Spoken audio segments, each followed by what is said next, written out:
Shabbat Shalom.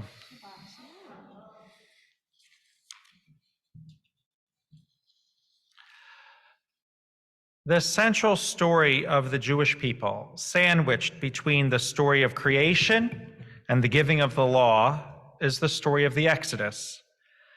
We do not just remember the Exodus on Passover, we do so every Shabbat when we say Kiddush, Zecher Litziat Mitzrayim, a remembrance of our leaving Egypt.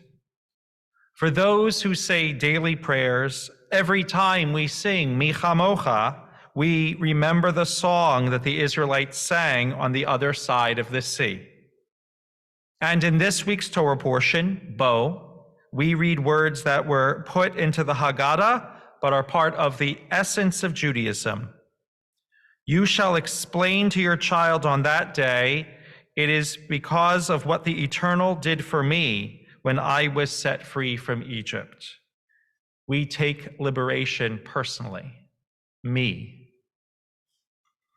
According to Rabbi Eliezer in the Talmud, the Torah tells us in various ways not to oppress the stranger because you were strangers in the land of Egypt, no less than 36 times. Some Jewish authorities take issue with who qualifies as a stranger, a ger in our midst. However, even in the most restrictive reading, Sefer HaChinuch and other sources say this should be understood as a broad ethical obligation.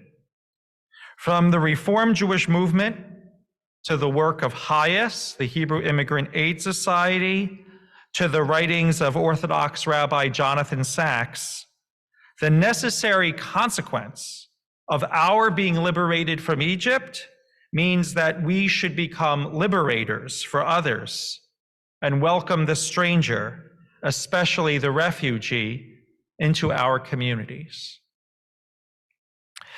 In 2 weeks will be Refugee Shabbat with HIAS, but I thought I would get us started now. Like other communities across Massachusetts, the town of Sharon was notified that the Executive of Housing and Livable Communities would be renting rooms at local hotels for long-term temporary housing for people in need of shelter. Our new neighbors are all here legally. While you may have heard the term migrant families, we should refer to them as our new neighbors because that is who they are. The word migrants can be used in a dehumanizing tone. Like all residents of Sharon, they are seeking jobs in our area. Their children are going to our schools and playing on our sports teams, and they are attending programs in our houses of worship.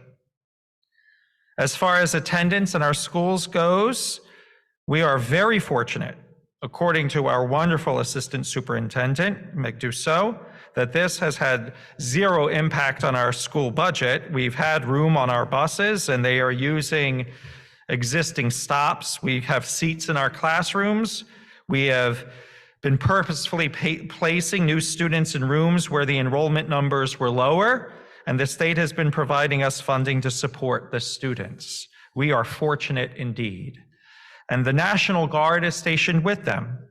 The state covers the cost of emergency shelter for eligible families, including eligible costs for education, food assistance, medical care, and other basic needs. We as the residents of Sharon are not the deciders and have no control over who comes to us and how. We are the deciders as to how our new neighbors will be received. And we must choose to welcome them as we would welcome any neighbor, warmly, respectfully, and inclusively.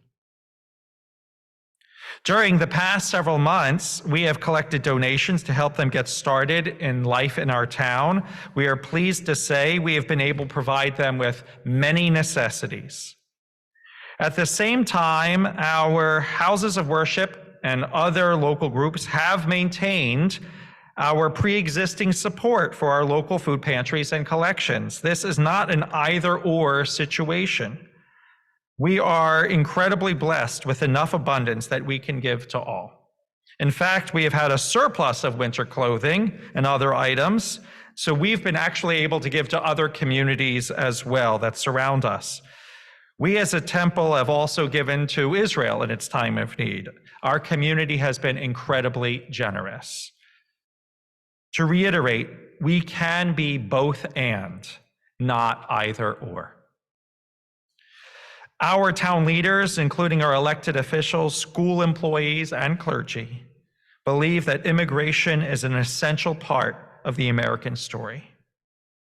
Yes, we know there is a serious border security issue, and while we debate the best way to secure the border, however, we still need to remember our ethical mandate: you shall love the stranger as yourself. It pains me that in some communities, welcome centers attract the attention of white supremacists who protest outside the designated hotels. Needless to say, these neo-Nazis are not just anti-refugee, but anti-Semitic as well. We must stand united against them.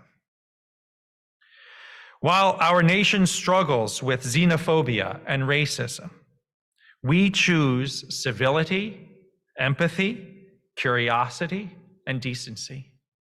We know, given the chance, our new neighbors will teach us and enhance our community. Our town is already proudly diverse, and we are fortunate to be able to welcome more people into our community.